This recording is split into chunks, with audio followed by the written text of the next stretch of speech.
Muy buenas colegas, alumnos.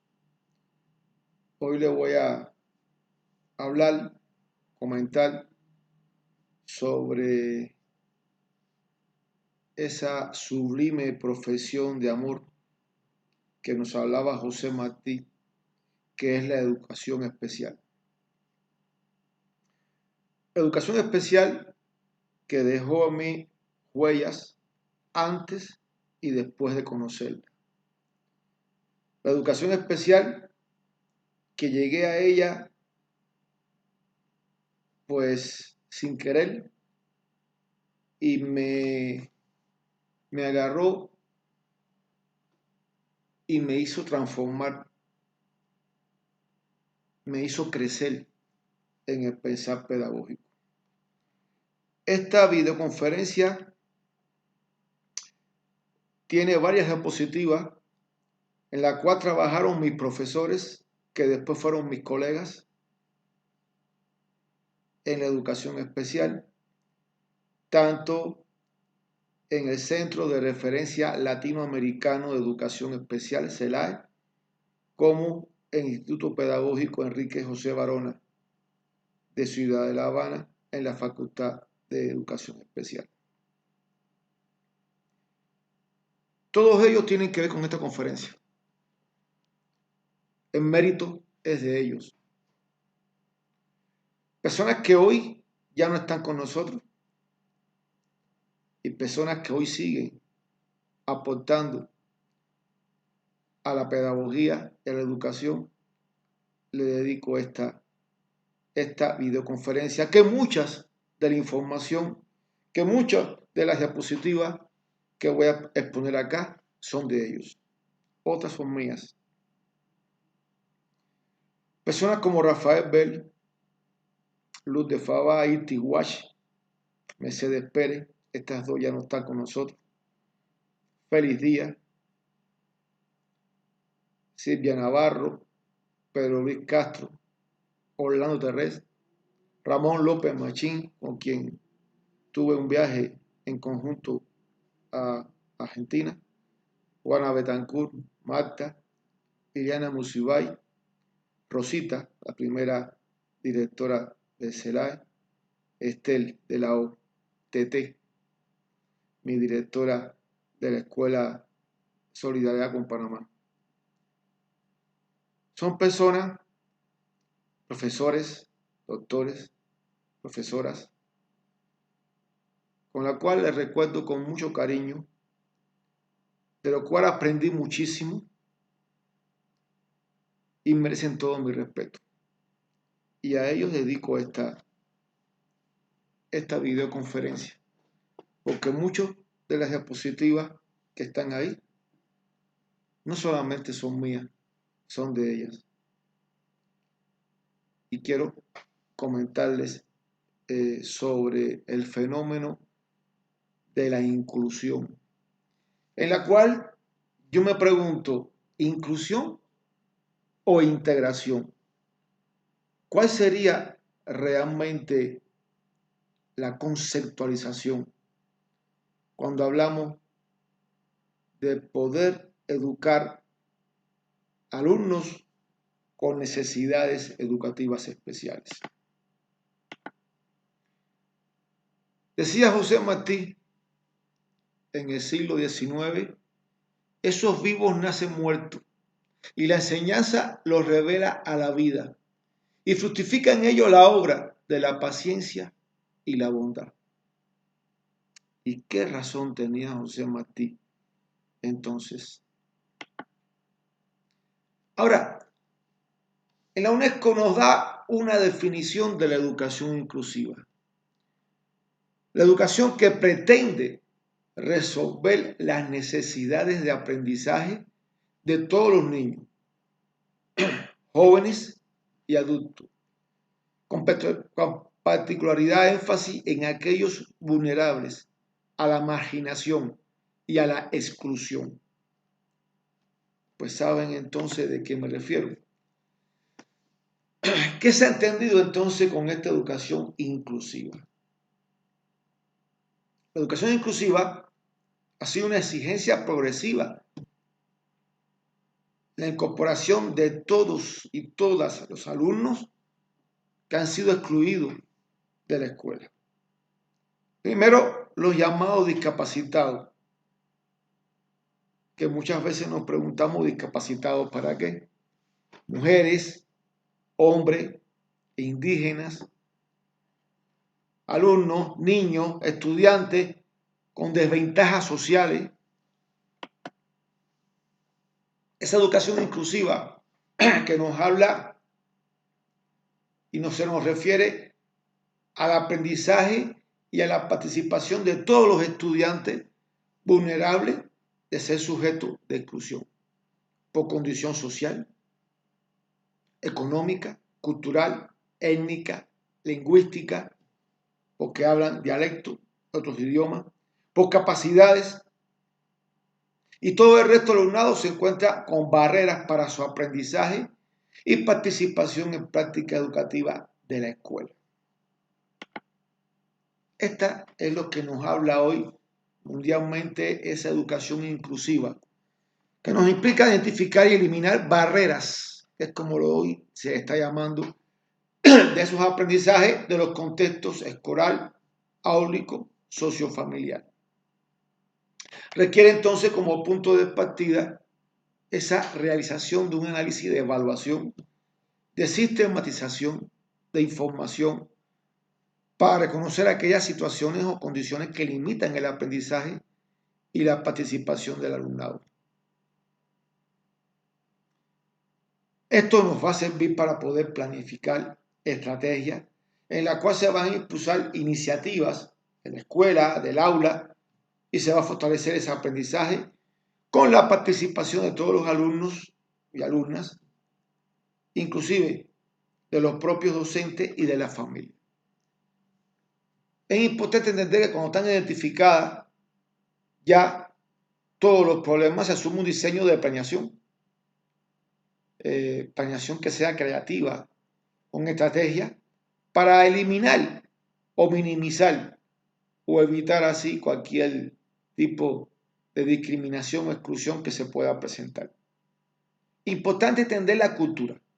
Hay que reestructurar la cultura y las políticas de la práctica de la escuela para posibilitar la atención del alumnado en su diversidad. Esto es lo que lo plantea hoy la UNESCO, lo que lo plantea hoy mundialmente en el caso de la famosa inclusión educativa. Y aquí tenemos los marcos de referencia en esta intervención educativa, con ese enfoque. Con ese enfoque que nos está explicando de la inclusión educativa. Proceso de atención. Educación inclusiva, modelo de gestión, la escuela como totalidad y una de las reformas educativas. Sin embargo, vamos a irnos entonces a la ciencia pedagógica en cuanto a la atención de necesidades educativas especiales. Primero, el concepto de diversidad. Como un fenómeno de tipo social que se refiere a las diferencias e integración. Fíjense bien, ya hablo de integración de los seres humanos, independientemente de la postura filosófica, religiosa, sexo, raza, con desviaciones o dificultades en su desarrollo o no. Y aquí no solamente hablo de los niños con esas necesidades educativas en el área sensorial o motriz o intelectual, sino también en los problemas de discriminación, en los problemas raciales o sexuales. Y esto es una problemática que se basa en el principio elemental de la igualdad plena de los derechos del hombre. Cuando se habla de derechos humanos, yo pregunto, ¿cuál derecho humano tiene un niño, un ser humano? El primero, el derecho a la vida, el derecho a la educación y a la igualdad plena de esos derechos. La cultura de la diversidad. Cuando hablamos de la cultura de la diversidad, tenemos que hablar de una verdadera transformación de pensamiento, de la práctica social y pedagógica. No podemos esperar entonces hablar de una educación inclusiva cuando la sociedad no está preparada para esa inclusión. Cuando la sociedad no incluye o incluye por decreto ley, pero no integra o no se integra socialmente útil a este ser humano. Tiene como propósito fundamental desarrollar teorías y prácticas progresistas que contribuyen a la emancipación personal y social. Pero hay que recuperar los principios de la verdad, de la bondad, de la belleza, de esos estereotipos que muchas veces tenemos creados de lo que es belleza.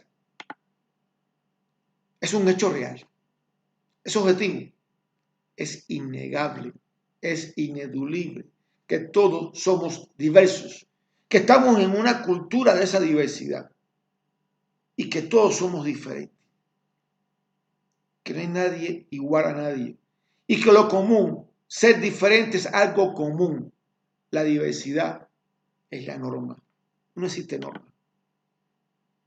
Ahora, vamos a hablar de la educación especial, su conceptualización e implicación.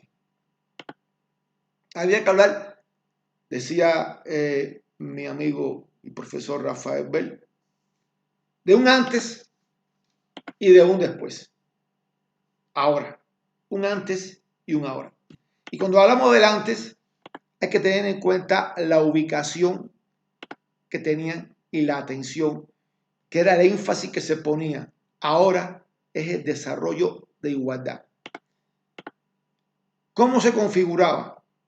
Antes se hablaba del defecto, la estructura asistencial y la rehabilitación. Hoy se habla de potencialidades, de estructura de oportunidades, posibilidades reales. O sea, más que los problemas, las potencialidades que existen para desarrollar, para poder intervenir en esos problemas. Y bueno, la proyección que existe antiguamente era la enseñanza y hoy es una política intersectorialidad de universalización, que nos habla entonces de que todos tenemos que estar inmersos en esta integración, más que inclusión, en este trabajo de la educación especial. Hay dimensiones y propósitos. Es interesante ver la dimensión desde un punto de vista social y la dimensión desde un punto de vista escolar. La escuela dentro de la sociedad, la escuela para la sociedad y la sociedad reflejada en la escuela. La identificación de desigualdades. Y esto tenemos que ver que nos da desventajas. Desventajas de aprendizaje, desventajas sociales, desventajas culturales, desventajas de desarrollo. Las estrategias que se van a hacer, que es buscar la equiparación de oportunidades, que es muy importante buscar la manera de equipar estas oportunidades para dar un ajuste a esa respuesta educativa. Los propósitos, indiscutiblemente, que es justicia social. Justicia social que para que exista hay que tener igualdad de posibilidades de aquellas personas que están en desigualdad, que están en desventajas sociales, que tienen problemas en la equiparación de oportunidades, que tienen problemas de oportunidades y que hay que dar una respuesta educativa mediante la justicia social para que haya igualdad de posibilidades. Hay factores curriculares en el ajuste de respuesta educativa y hay factores directivos. Hablamos entonces de cómo organizar tanto los factores curriculares como los factores directivos. Tenemos que hablar entonces de los factores curriculares, enriquecimiento del diseño curricular, la corrección y compensación desde el mismo currículo y las adaptaciones necesarias que hay que hacerle al currículo cuando tenemos alumnos con necesidades educativas especiales, con desventajas sociales, con un problema que nos impide muchas veces integrarlo, aunque lo hayamos incluido por ley. Si hablamos de factores organizativos, tenemos que hablar de horarios horarios que son muy importantes, que se va a impartir, que se va a trabajar, que se va a intervenir. Agrupamiento, que tiene que ver con los grupos, la cantidad de alumnos que se van a tener. Los locales, que tienen que ver con salones, con áreas culturales, deportivas, salones donde van a trabajar la académica, la parte inclusive de especialización a geometría, en el caso de salones de geometría, en el caso de ¿cómo se llama?, de equipamiento, gimnasios terapéuticos, etcétera, etcétera. Los roles y funciones del personal, que son todos importantes. Estamos hablando desde la misma dirección, desde los maestros o maestras, desde los terapeutas, desde los especialistas, desde la parte clínica médica o desde la parte psicopedagógica y que se va a trabajar, y el equipo interdisciplinario que se debe trabajar en estas instituciones, que se debe de trabajarse con estos alumnos. Por lo tanto, los factores directivos también nos hablan entonces a nosotros de una relación entre la familia, la escuela y la comunidad, porque son las influencias educativas que determinan el desarrollo de la personalidad de un individuo. La familia, la escuela, la comunidad, en fin, todo esto que se llama sociedad. El protagonismo estudiantil. Aquí ya yo hablé de una conferencia del protagonismo estudiantil.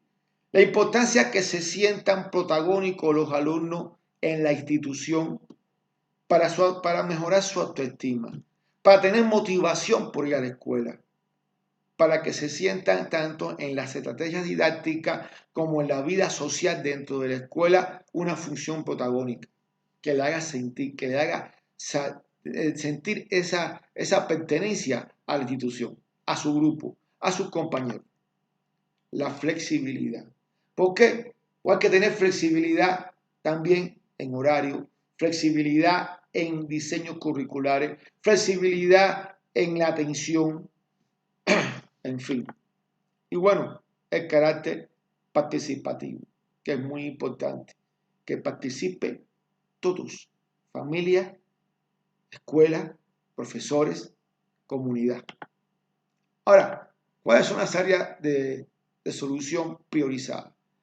Hay variedades cualitativas del desarrollo y estas variedades tenemos que verlas en potencialidades, en necesidades y en capacidades más que discapacidades. Por eso pongo bien grandes capacidades. Por lo tanto, hay que trabajar la estimulación para poder tener satisfacción y corrección y compensación. Y esto se va a hacer a partir de ¿qué? De un desarrollo cultural de la diversidad. Y esto es importante entender. Elevar ese desarrollo cultural de la aceptación de esa diversidad, tanto en la escuela, en la familia primero, en la escuela, en la sociedad, es algo complejo. Algo que se ha venido diciendo durante décadas y muchas veces no se ha logrado. Hay claves. Hay claves para la acción. Hay variedades cualitativas para el desarrollo de la diversidad. Y esas variedades tienen que ver en cuanto al reconocimiento que debe de existir, la aceptación que debe de existir y la interacción transformadora. Esa interacción que nos va a dar a nosotros que mediante el aprendizaje, mediante la atención, haya equiparación de oportunidades.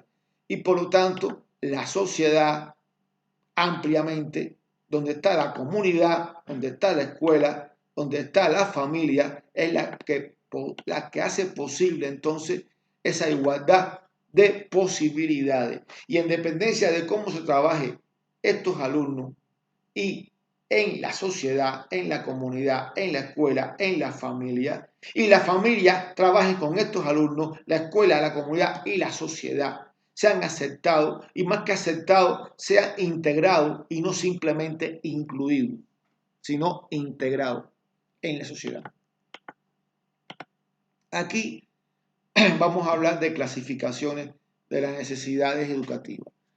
Están las necesidades educativas que tenemos todos, de graduarnos o de pasar o de tener educación inicial, preescolar, primaria, secundaria, bachillerato o nivel medio superior,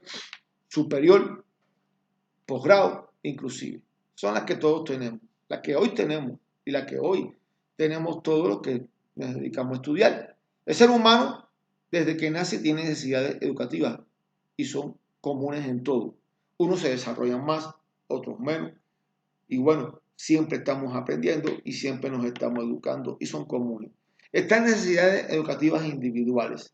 La que a mí me pasó y creo que en nuestras vidas nos ha pasado, que muchas veces por necesidad hemos aprendido individualmente algunas cosas. Yo recuerdo cuando daba clases de natación que tenía alumnos que, que no aprendían las técnicas, que se tardaban más en aprender.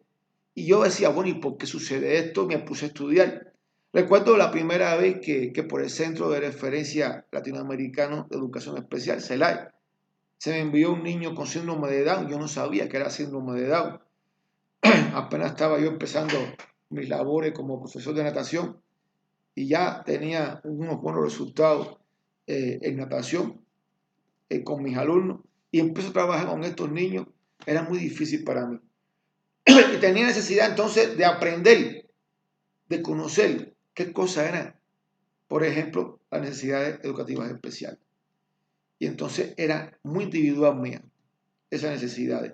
Esto creo que a todos nos ha pasado, como hemos estudiado una cosa y hemos ido especializándonos en una y en otra. De ahí me fui, hice fisioterapeuta, de ahí me hice especialista en niños en la parte acuática para niños sordos, para niños ciegos sordos, para niños autistas, Asperger y bueno, para niños físico-motóricos, donde yo aporté y tuve la oportunidad, creo que lo poco que pude hacer fue aportar esta estrategia de terapéutica acuática para lactantes con parálisis cerebral infantil, espástica, lactantes, fundamentalmente, o lo que se debe de llamar lesión estática del sistema nervioso central, en este caso espástica hipertónica. Ahora, están las necesidades educativas especiales. Y esto vamos a hablar que son los problemas intelectuales, de comunicación, afectivo, motivacional, audición, visión, orientación, movilidad, etcétera, etcétera. Existen muchísimas más. Por lo tanto, ¿a quienes se consideran hoy niños con necesidades educativas especiales? Ahí está una de mis exalumnas, Mabelita, con una osteogénesis imperfecta a la izquierda, en la Escuela Solidaridad con Panamá, donde yo trabajé de terapeuta físico, donde aprendí mucho, donde tengo un cariño por esa escuela muy grande, su directora, mis colegas, mis profesores. Me acuerdo de la logopeda Juanita, me acuerdo de muchos que estaban allí, el profesor de música, y la verdad me dejaron una huella muy bonita que nunca se me ha borrado en la vida. Por tanto, ese concepto de niño con necesidades educativas especiales nos habla de aquellos menores que necesitan ayuda, pero no como los demás, sino que requieren más ayuda dirigida con mayor intención y precisión a solución de los problemas concretos y particulares de cada uno de ellos. Podríamos decir que estos niños precisan de un apoyo especialmente orientado a resolver sus necesidades. Bueno, la expresión de niño con necesidades educativas especiales, además de tener una ventaja de no poseer una connotación agresiva, fatalista, para mi entender, tiene más un elemento positivo, porque revela tanto las desventajas propias del niño en su constitución biológica, física, intelectual, como también las vinculadas con incorrectas interrelaciones de aquel con su medio social en el cual se desarrolla. Por lo tanto, tenemos una expresión más bien optimista, más bien positiva, en este caso positiva. Decía Vygotsky en el tomo 5 tomo 5, que se le llamó en cierto momento en la antigua Unión Soviética tomo de defectología, que nos habla de que la educación está debilitada por la tendencia a la lástima y de la filantropía. Está envenenada con el tóxico del estado enfermizo y de la debilidad. Decía Vygotsky, nuestra idea no es rodear de algodón el lugar del enfermo y cuidarlo por todos los medios de las construcciones que puedan tener, evitar los golpes, sino de descubrir la vía más amplia de supercomposición o compensación. Bueno, hay que traducirlo de ruso. Aquí tenemos entonces el enfoque de la educación especial. El enfoque ontogenético. Este enfoque que nos habla a nosotros de parte del análisis del desarrollo normal que puede existir, y entre comillas normal, de las diferentes etapas que hay que estudiar y que nos hace distinguir a estos alumnos con características que se alejan supuestamente de estas etapas y que pueden ser portadores de necesidades educativas especiales. Y bueno, el enfoque diagnóstico. Este enfoque diagnóstico que nos explica que esta dinámica del desarrollo infantil, aplicando el principio pedagógico de no centrar en el trabajo, en la detección de deficiencias, sino más bien en la precisión de las potencialidades del desarrollo. O sea, más que las deficiencias, buscar en ese diagnóstico la potencialidad. Solo así podremos resolver, solucionar, compensar los problemas que pueden existir con alumnos con necesidades educativas especiales. Y este es el punto de partida del trabajo pedagógico y terapéutico. Ahora, vamos a ver el contexto del fenómeno actual de inclusión. Ay, Dios mío. Se eliminaron las escuelas especiales. Se han eliminado. Y yo pregunto, ¿hay condiciones para eso? Veamos. En Europa se eliminaron las escuelas especiales en el fenómeno de inclusión porque se declaraba que era más humano educar junto a alumnos, niños con necesidades educativas especiales y supuestamente normales. Sí, es verdad, tienes mucha razón, es muy humano. Es muy humano que la sociedad se adapte a niños que tengan necesidades educativas especiales, que tengan problemas. Pero vamos a ver ciertos elementos que debe tener para que exista esto en países subdesarrollados, en países en el sistema educativo que solamente de su Producto Interno Bruto, pues simplemente no llega ni al 5 ni al 3% lo que dedica a la educación. Imagínense lo que es poder conseguir gimnasios terapéuticos, salones especializados en psicología, en audiometría, en visión, en braille, para todos estos tipos de niños, ¿no? Y bueno, aquí el fenómeno de inclusión que nos explica la posibilidad de educar a niños con y sin necesidades educativas especiales, nos podemos preguntar varias inquietudes que tenemos. Si la escuela normal, la escuela supuestamente común, logra, por casualidad, la pregunta es, ¿logra esa escuela común el máximo desarrollo de las potencialidades de sus educandos que no presentan necesidades educativas especiales? ¿Cuántas escuelas hoy logran esto? Vamos a ver entonces si metemos alumnos con necesidades educativas especiales.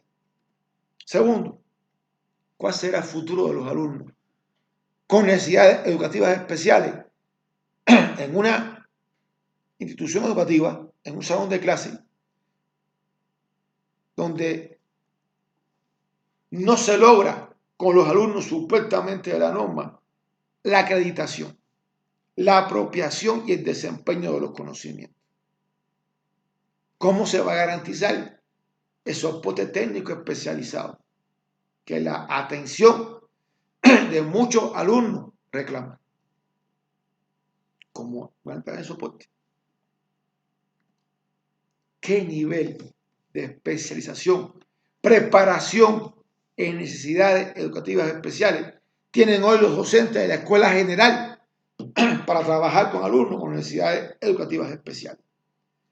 En América Latina, por ejemplo, en muchas normales, escuelas de preparación de maestros, institutos pedagógicos, lo que le dan en un semestre de necesidades educativas especiales es un pequeño barniz que cuando tienen entonces delante un alumno con estos problemas, no saben qué hacer, porque inclusive ni la biografía está adecuada, ni existe una validación de esa teoría en la práctica con la apuesta de conocer a estos alumnos en la práctica para poder trabajar con ellos.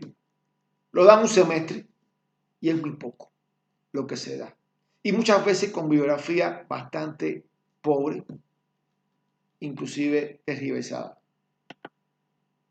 Decía José Martí, bendita sean las manos que rectifican estas equivocaciones y endulzan estos errores sombríos de la ciega madre creación. Pero entonces, ¿cómo lograr que estos profesores, que estos pedagogos, que estos maestros puedan trabajar con alumnos con necesidades educativas especiales y con alumnos supuestamente normales, cuando no son capaces hoy la educación de lograr llegar a que todos los alumnos se apropien del conocimiento? Donde no puede haber estándares, porque no existen estándares, porque nadie es igual a nadie. ¿Preparamos entonces a los docentes para educar la diversidad? ¿Verdaderamente la sociedad está preparada para esto? ¿Está preparada la familia? No recuerdo que existe una familia preparada para esperar a un hijo con necesidades educativas especiales. Nadie está preparado, ni yo estoy preparado, ni aunque sea máster en educación especial, ni un doctor en educación especial está preparado para eso. ¿Cómo preparar a los profesores para enfrentar estos nuevos desafíos? Yo pregunto entonces, si queremos inclusión, pues entonces el Estado que ha decretado ese decreto ley tendría entonces que dar curso de preparación y capacitación para esta inclusión. ¿Lo ha dado?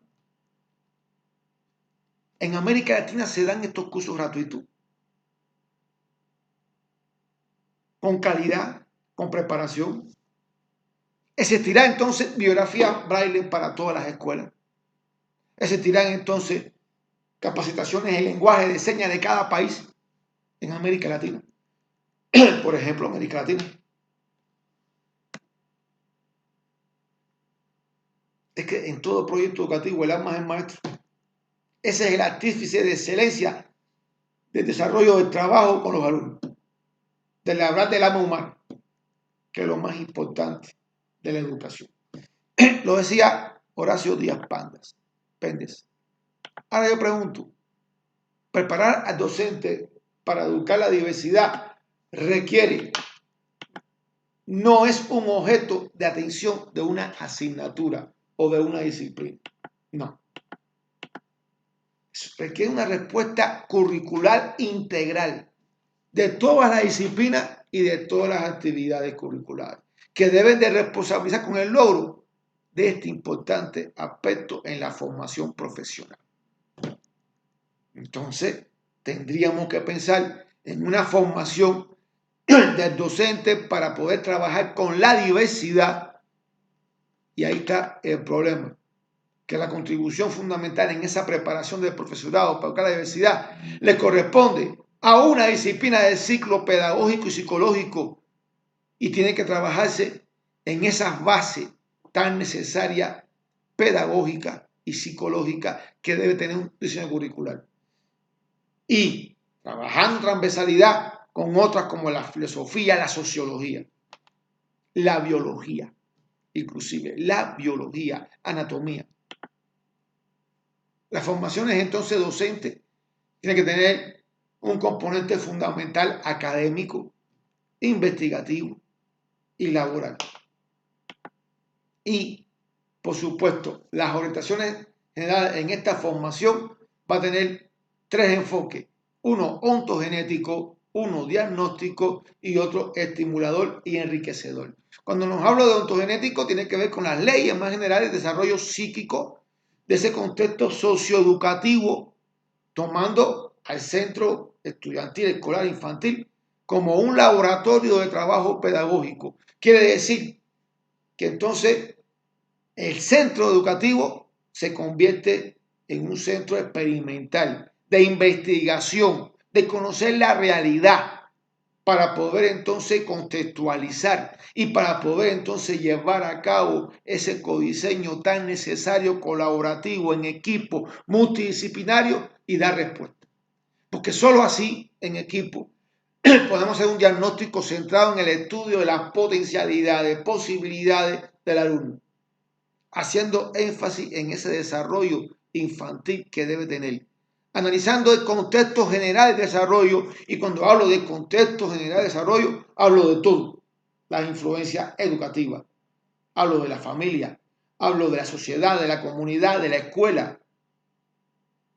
Entonces, cuando hablo entonces de poder iniciar la estrategia, tenemos que ser un estimulador y un enriquecedor para poder permitir orientar esa práctica psicopedagógica, para poder tomar decisiones y ejecutarlas en acciones que propicien la estimulación del desarrollo y el enriquecimiento. ¿Cuáles son las acciones?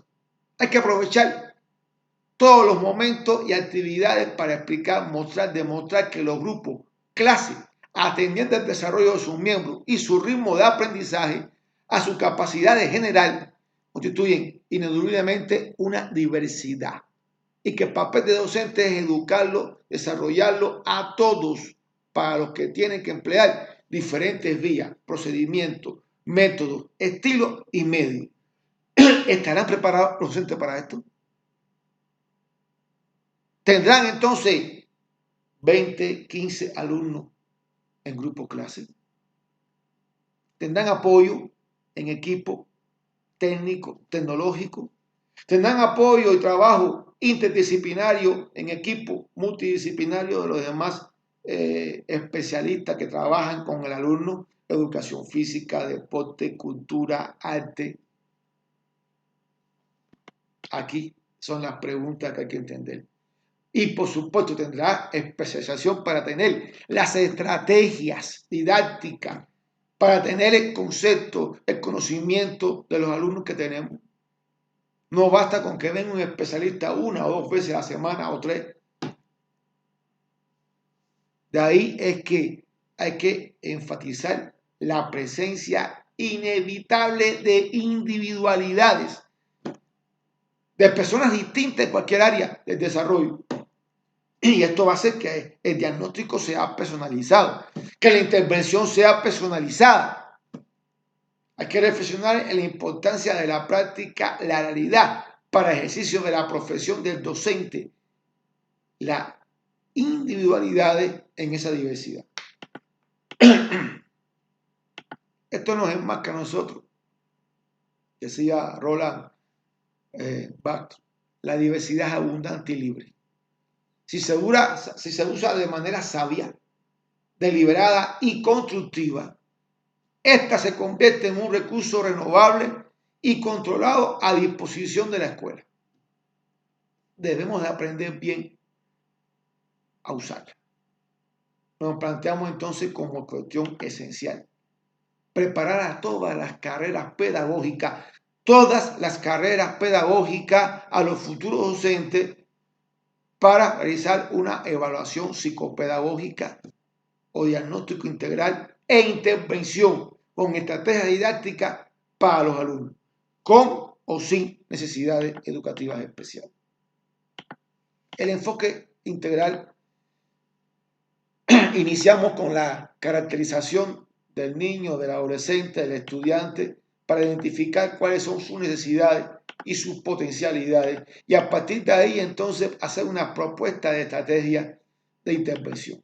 esta propuesta, estrategia, hay que implementarla, aplicarla y a irla evaluando y controlando. Y esto es constante. Esto es un proceso, no es un momento. Todo se hace a la misma vez como proceso para poder conocer, intervenir y evaluar. Hay aspectos básicos que se deben caracterizar en necesidades educativas especiales desde un punto de vista curricular, el aspecto biológico y salud del escolar, las patologías, síndromes, etc. En sí, los problemas sensoriales o problemas motrices que puedan tener e intelectuales. Importante la competencia curricular que vaya a tener y los estilos de aprendizaje, cómo aprende. ¿Por qué? Porque estamos hablando de niños que pueden ser sordos, ciegos. El contexto escolar como tal, el contexto familiar y la comunidad, que puede potenciar o no puede potenciar, igual que la familia, que muchas veces no acepta tener un miembro, un niño, un hijo con necesidades educativas especiales. Aquí, en el contenido de estrategias de intervención pedagógica con estos alumnos con necesidades educativas especiales, hay que tener en cuenta los recursos humanos, los recursos materiales. Y hay que tener en cuenta las ayudas, los apoyos, las modalidades de atención que se requieran, las decisiones curriculares, muy importante. Y bueno, por lo tanto, desde un punto de vista metodológico, se plantea a su vez paradigmas a tomar en consideración en el trabajo educativo de los futuros profesores que atiendan a niños con necesidades educativas especiales. Primero, las experiencias de aprendizaje deben de ser concretas, vivenciales, validadas en la práctica, graduadas, acorde a la etapa y el nivel de estudio en que se encuentra. Quiere decir entonces que hay que convertir esos salones de clase en salones experimentales.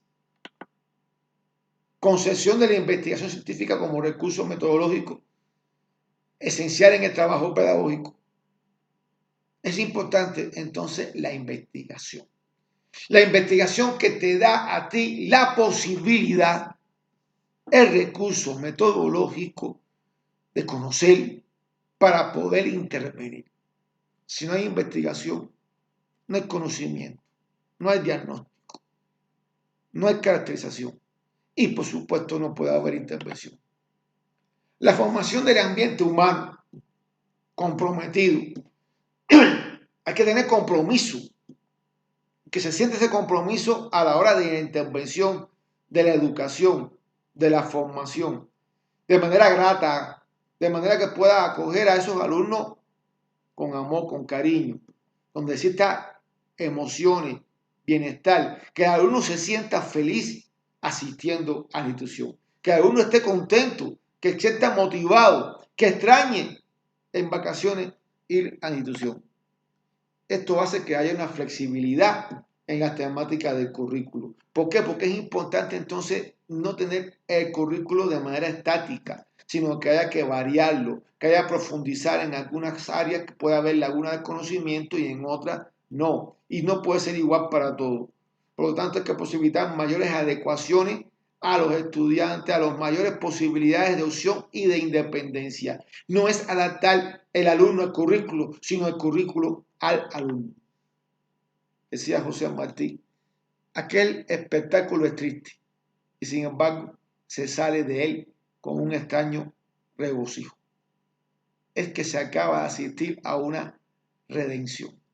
Quiere decir que, y se los digo por experiencia propia, cuando terminaba de trabajar con estos niños en estas escuelas especiales, donde trabajé, la escuela de sordos, René Viche, la escuela físico-motórico, Solidaridad con Panamá, la Paquito González, la escuela de autismo.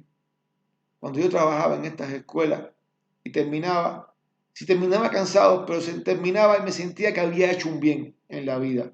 Me sentía contento conmigo mismo. Me sentía bien. Estaba cansado, pero estaba feliz. Vamos a hablar de las características. Hay aquí elementos que no puse, pero que también voy a hablar de ellos. Y esto es muy general. Quizás, entonces, en próxima videoconferencia, me dedique a especializarme en cada uno de ellos. Hoy les voy a hablar de manera muy general de las características más generales en la intervención con niños con necesidades educativas especiales, muy generales.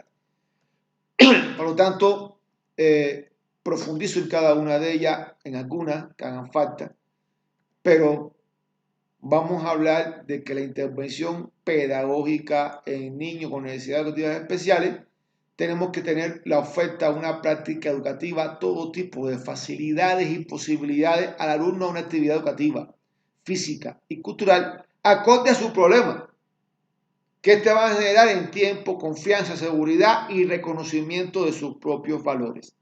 El currículo debe irse adaptando progresivamente a las necesidades, particularidades de cada sujeto. Por lo tanto, el currículo está sujeto a cambio.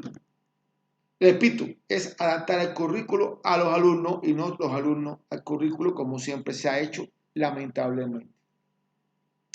Nos encontraremos sujetos que se le adaptará a algunos aspectos metodológicos del currículo general para su nivel. Otros sujetos deberán afectar objetivos y contenido del nivel. Por ejemplo, cuando hay problemas en el intelecto, vamos a hablar de los problemas de intelecto, lo que antiguamente le llamábamos retraso mental. Indiscutiblemente que hay alteraciones en estos procesos psíquicos, porque puede haber una lesión orgánica en el sistema nervioso central, que etiológicamente puede ser congénita o puede ser adquirida. Hablo entonces de que hay dificultades muy específicas para elaborar y fijar imágenes mentales. Esto hace las dificultades en la memoria, en el reconocimiento. Hay dificultades para establecer relaciones sociales. Hay dificultades para generalizar los aprendizajes. Hay dificultades para la abstracción, de poder tener en cuenta de lo concreto a lo abstracto. Esa parte les es difícil a ellos. Hay dificultades en el lenguaje, de manera comprensiva, no hay una comprensión en el lenguaje. Y hay dificultades psicomotrices. Este aspecto también es importante. Y esto va a haber relaciones en el aspecto psicomotores con los aspectos afectivos y sociales con estos alumnos. Primero, ¿qué demandan estos niños con problemas en el intelecto? Precisan un desarrollo de capacidades cognitivas, lingüística, motórica, afectiva y social. Hay que elaborar la estructura que permita la generalización comprensiva del aprendizaje intelectual, psicomotriz, afectivo y social. Y bueno, las clasificaciones de estos problemas del intelecto puede ser por profundidad del defecto leve, moderado, severo, profundo. Se fue así. Y esto va a tener también una etiología, que puede ser congénito, pre y perinatal, o puede ser adquirido postnatal. Y las formas son no graves o agravados. Puede ser que sea leve, agravado, a moderado. Puede ser moderado o no grave, o puede ser severo, agravado o profundo. En dependencia también de, como decía Vygotsky, al final lo que decide es la educación, ¿no? Lo que decide entonces la intervención. Y depende mucho desde qué momento hagamos la intervención. Pienso que desde el mismo momento que detectamos este problema en el intelecto, hay que empezar la estimulación temprana.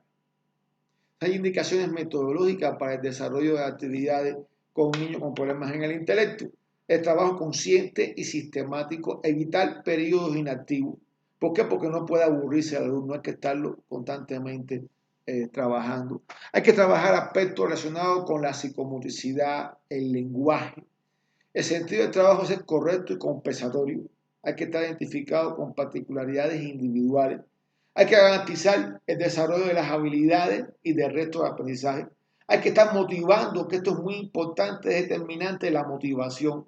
Y hay que enfatizar en la coordinación, cuando hay lentos y torpes.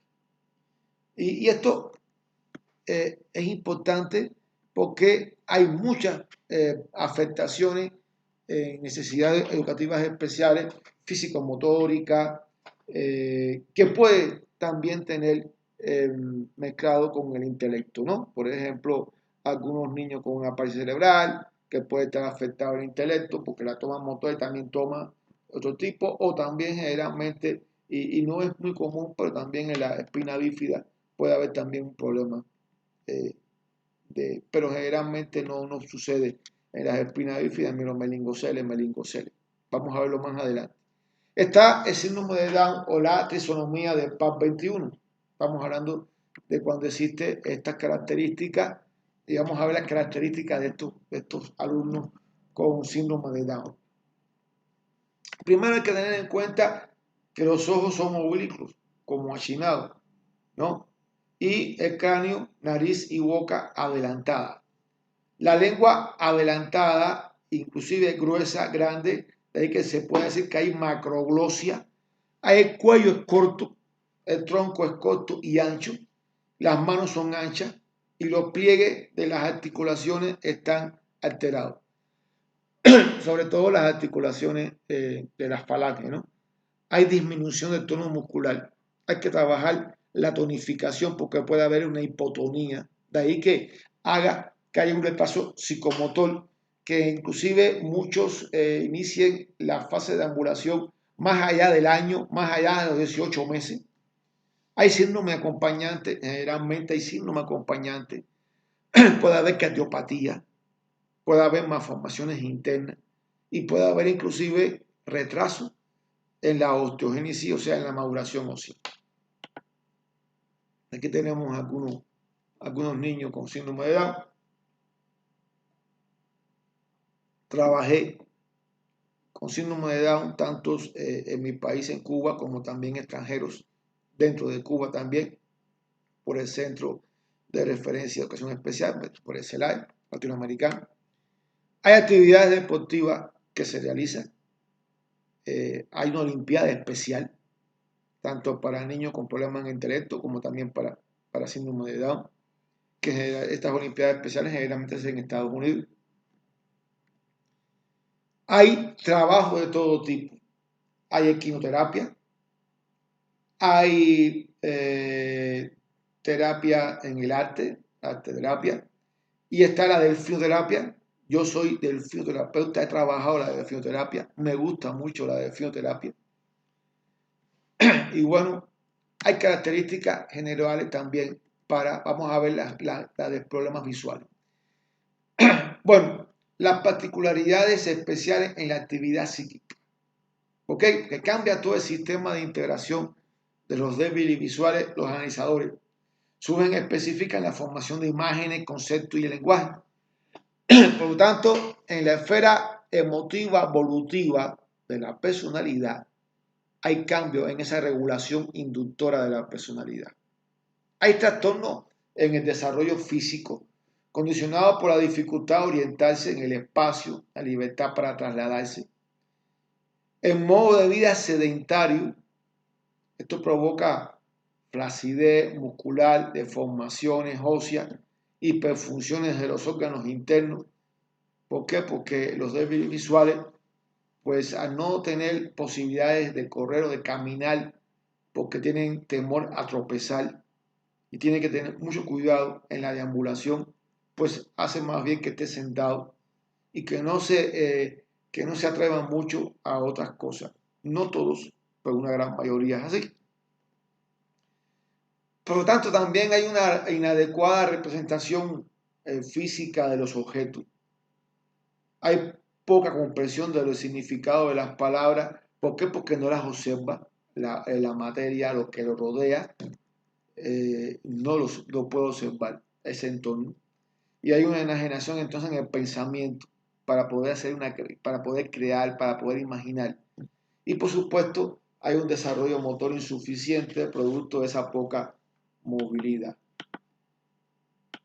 ¿Qué requieren entonces los niños, los alumnos con necesidades educativas especiales en deficiencias visuales? Hay un trabajo motórico y psicomotor muy importante para poder tener la movilidad y los restos visuales. Hay que tener una exploración del medio físico. Ellos tienen que empezar a explorar ese medio físico. Hay necesidades entonces técnicas especiales de acceso al currículo y tiene que haber adaptaciones curriculares y de material. Estamos hablando de una bibliografía braille amplia y máquinas de escribir braille para que ellos puedan escribir y puedan leer y puedan conocer. El objeto de enseñanza, los objetivos de enseñanza de los deficientes visuales es compensar y corregir las dificultades para la orientación espacial, la poca movilidad, la coordinación inadecuada, la falta de seguridad en sí mismo y la poca independencia que tienen. El trabajo sistemático. Estimulación hacia dónde? Hacia la audición, hacia en este caso los analizadores que se conservan, ¿no? En el caso de que nada más que tenga afectada la visión, que es el tacto, el oído y el olfato. Y hay que contribuir a un desarrollo físico general. De esta manera podemos compensar y corregir los defectos posturales. Inclusive reeducar la marcha, porque la marcha es diferente completamente. Hay violaciones a las fases de marcha en un alumno con problemas visuales. La actividad física, estamos hablando que dura de 20 a 45 minutos, grupos de 10-15 alumnos. Y los métodos son propioceptivos, auditivos, verbales. Esto lo van a presentar los estrábicos, los amioples, que tienen gran latitud en estos procesos de percepción de lámina de objetos. La dosificación hay que tener en cuenta la edad, el nivel físico, la clasificación, la orientación de los oftalmólogos y bueno, utilizar medios sonoros. Recuerdo el juego de fútbol con esa pelota de fútbol que se juega sonoro, es muy importante. Bueno, vamos a los niños con deficiencias auditivas. Por cierto, fue de manera institucional mi primer trabajo con necesidades educativas especiales. Aunque ya había trabajado con ciegos, ya había trabajado con problemas mentales, intelectuales y Down, pero sí, así como tal, en institución, este fue el primer trabajo que tuve. Tuve que trabajar la parte motórica, la parte física, trabajé la parte acuática, por ahí un video en mi videoconferencia sobre esto. Primero tienen problemas de comunicación. Al no escuchar, el lenguaje también se afecta. O sea, hay un problema en la interacción social. ¿Por qué? Porque este mundo no es de sordos. Este mundo es de gente que escucha y que al escuchar puede imitar el sonido y puede comunicarse e interactuar.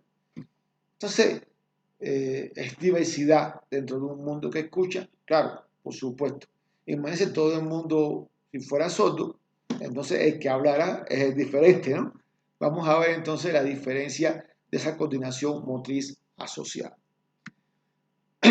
Pienso que las diferencias no son tanto físicas, motóricas, sensoriales, las diferencias son más bien sociales. O sea, la sociedad es la que te etiqueta. Y necesidades que te demanda un alumno, un niño con necesidades auditivas, estamos hablando de desarrollo del lenguaje. Lo más importante es el lenguaje, pero para eso tiene que iniciar con el lenguaje de señas. E iniciar con el lenguaje de señas nos explica a nosotros que ese es el lenguaje materno para poder ir instaurando después el oral. Y trabajando con diferentes medios, audiometría, etcétera, etcétera, para poder trabajar la parte oral, para poder interpretar el lenguaje de los labios. Entonces hay un desarrollo en la comunicación mediante el refuerzo del lenguaje y la utilización de signos.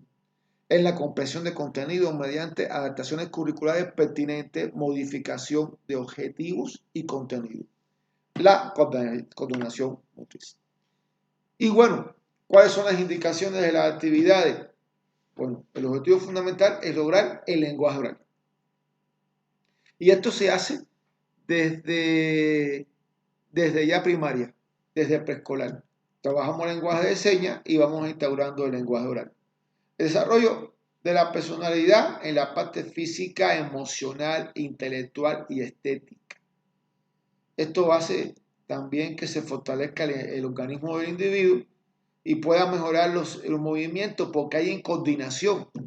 Cuando hay problemas auditivos puede haber inclusive caída, incoordinación, pérdida del equilibrio y se trabaja desde edad temprana. Hay que fortalecer el organismo para estimular su movimiento desde edad de la estimulación temprana. Y hay que realizar actividades con objetos, también desde la edad temprana.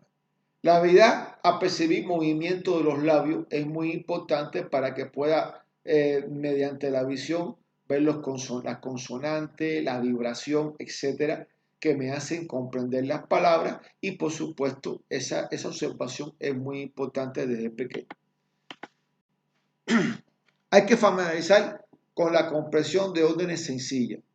De ahí que el fortalecimiento de los elementos que participan en la locomoción sea muy importante. El tiempo de trabajo puede ser de 20 a 45 minutos. Hay que trabajar el equilibrio, la coordinación, la orientación temporal y espacial, porque hay problemas en el ritmo y en el tempo, y eso hace que se incluya también en el lenguaje como tal. El lenguaje tiene un movimiento, tiene un tempo, y bueno, hay que hacer un trabajo correctivo, compensatorio en los trastornos posturales, porque también hay posturas que adoptan los niños con problemas auditivos. La parte motórica, la diferencia motórica. Aquí, esta fue la gran experiencia que tuve yo, trabajar con aquella escuela especial Solidaridad con Panamá, con nuestra directora Tete, Estel, con mis colegas, con esos niños, con esos adolescentes. Fue la experiencia más linda, fue la universidad más grande que me marcó a mí el trabajar en la educación. Era mal lo que hago. Y es que hay características generales de las deficiencias motóricas. Primero, la movilidad, el desplazamiento y el movimiento voluntario. Hay problemas en el lenguaje, en relación con la motricidad fina y la expresión y la articulación. ¿Por qué? Vamos a ver más adelante todo esto. Hay una inhibición social como consecuencia de todo lo anterior. Aquí vamos a ver generalmente varios grupos de problemas físico-motóricos. No lo puse acá, no lo escribí, precisamente porque creo que no lo había puesto. Pero sí es interesante ver que están las lesiones estáticas del sistema nervioso central, llamada parálisis cerebral, que pueden ser atáxica, atetóxica, movimientos involuntarios, que puede ser hemiparésica o hemipléjica. Aquí el sufijo es muy importante porque el plegia es inmovilidad, infuncionabilidad y la paresia te da funcionabilidad. Por tanto, puede haber una paraparesia, miembros inferiores con poca movilidad o paraplegia o hemiplegia o tetraplegia o triplegia o triparesia. La paresia o la plegia, inmovilidad, paresia, alguna funcionabilidad, alguna. Y bueno, las paresias cerebrales se dividen en hipertónica, espástica o bipotónica, flácida. Y por supuesto, el tratamiento es diferente, puesto que los movimientos van a ser mucho más fuertes, más contundentes, más enérgicos en los hipotónicos y más relajatorios, más de ampliación de movimiento y los ángulos de este para buscar movilidad articular y evitar anquilosamiento y contractura en los alumnos que tienen hipertonía, o sea, espasticidad. De ahí que se divida en este gran grupo en este caso, de los alumnos con los llamados parálisis cerebral, que pueden ser espástica o hipotónica, que pueden ser, o sea, en este caso, rígida, con rigidez, o en este caso, con flacidez.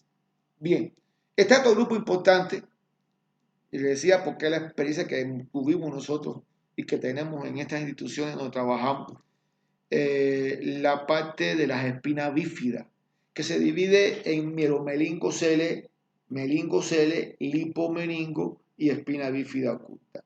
La espina bífida o la mielomeningocele o mielomeningocele, la meningocele solo es que tiene la protuberancia porque hay una afectación en el tubo neural, o sea, en la columna vertebral hay una apertura donde sale el líquido sinovial, el líquido raquídeo, disculpen, y bueno, te queda un globo, una protuberancia y no ha sufrido, ¿no? Está ahí, pero se queda para abajo sin movilidad articular porque no hay eferencia de estímulos nerviosos generalmente para miembros inferiores. Esta es la meningocele. La mielomeningocele ya es cuando hay una explosión, cuando ya nace y está explotado esta protuberancia. Y bueno, mientras más arriba sea la lesión, la protuberancia o la explosión de esta, pues va a ser más difícil la rehabilitación y la movilidad. Y la lipomeningo es una bola de lipo, de grasa, que impide también que pase la mielina, ¿no? Que pase en este caso, la raquidia por ahí. Y bueno, está entonces también la espina bífida oculta, en la cual existe una apertura en ese canal neural, pero nunca lo supimos. A veces en un rayo X sale y tenemos 50, 60 años y nos damos cuenta de que tenemos una bífida oculta. Uno de mis profes, de amigo mío, la tenía, feliz día, la tenía, ni sabía, y después ya de viejo se lo dijeron. Es cómico, ¿no? Porque uno puede haber cargado peso, que es contradictorio, que no se puede hacer, que está contraindicado, puede hacer cosas, actividades físicas que no deberían haber hecho, pero al no desconocerlo, pues lo hacer. Aquí hay necesidades que demandan, primero, el desarrollo motriz. Y esto se hace desde la misma estimulación temprana. Yo tenía por ahí un proyecto que había aportado sobre la estimulación temprana acuática, atención temprana acuática a niños, a lactantes con parálisis cerebral espástica, hipertónica. Y bueno, esto hizo la posibilidad de trabajar mejor en otras áreas como la estimulación temprana y más rápido poder lograr las fases de marcha, la incorporación, las fases de marcha, la deambulación como tal y la movilidad. Hay que facilitar el acceso a un medio físico. De ahí que hay que eliminar también las barreras arquitectónicas, pero también hay que tener la posibilidad de cuando existan poder suplementar, poder subir la escalera con las dificultades que pueda. Hay que precisar adaptaciones de materiales a sus capacidades manipulativas, motrices y así como motivaciones constantes. Quiere decir que tenemos que tener amplitud en los salones para los sillones de ruedas, para las muletas, en fin. Hay necesidades y cuidados especiales para atención, alimentación e higiene. Es muy importante que los niños, por ejemplo, las espinas bífidas, los meningocele, hipomeningo, que estén moviéndose constantemente para evitar las descaras, para que exista ventilación, en este caso en las zonas que están aplastadas y que tienen poca ventilación y evitar estas ulceraciones. Es importante una alimentación adecuada, ¿por qué? Porque la falta de movilidad hace que aumente el peso y haya sobrepeso. Y la higiene y la alimentación es fundamental. Entonces los cuidados especiales son muy necesarios con estos alumnos, con estos niños. En la mayoría de las ocasiones será necesaria la coordinación entre el profesor y el fisioterapeuta. Quiere decir que hay que tener una coordinación porque inclusive me acuerdo perfectamente que mi amiga Tete había hecho una investigación en el vaciado vaginal, ¿verdad? Digo, vaginal no, en el vaciado de la vejiga como tal, para buscar la manera de que el alumno con mielomeningocele antes de ir a clase, pues pudiera él mismo aplastarse de una manera científica la vejiga y poder orinar y no estarse orinando dentro del salón de clase, puesto que eso da, aunque tengas tú los pañales, etcétera, etcétera, da como tal olor, etcétera, que pueden molestar a los demás. Importante también el trabajo que se hizo para las posturas y las sillas necesarias, por ejemplo, para buscar evitar las posturas de tijera en las espasticidades en algunos niños con parálisis cerebral que pueden tener y evitar la separación de las piernas, etcétera, etcétera. Es complicado y necesita de muchas condiciones para poder hacer estos trabajos con alumnos con problemas físico-motóricos. Entonces, hay que tener una coordinación entre el profesor y el fisioterapeuta.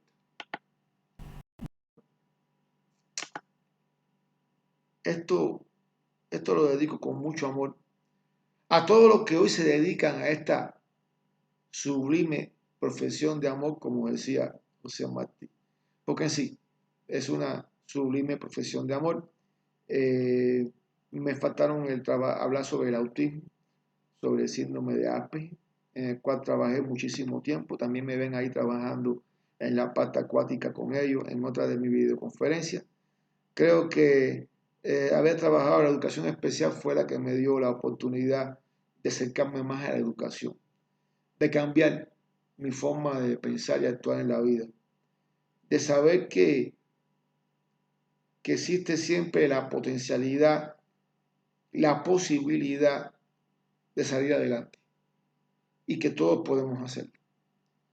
Que la posibilidad siempre existe desde un punto de vista filosófico, pero hay que tener la oportunidad. Y esa oportunidad la da la educación. Esa oportunidad la tiene que dar la sociedad. Esa oportunidad la tenemos que dar nosotros, día tras día. Espero que esta videoconferencia, que como dice Sublime Profesión de Amor, sea mi impacto en ustedes y comprendan que siempre no podemos estar pensando en la desgracia que tenemos, sino que en las oportunidades que tenemos para salir adelante. Hay gente mucho más complicada que han salido y que han flotado en la vida. Espero entonces que les sirva esta conferencia. Muchas gracias.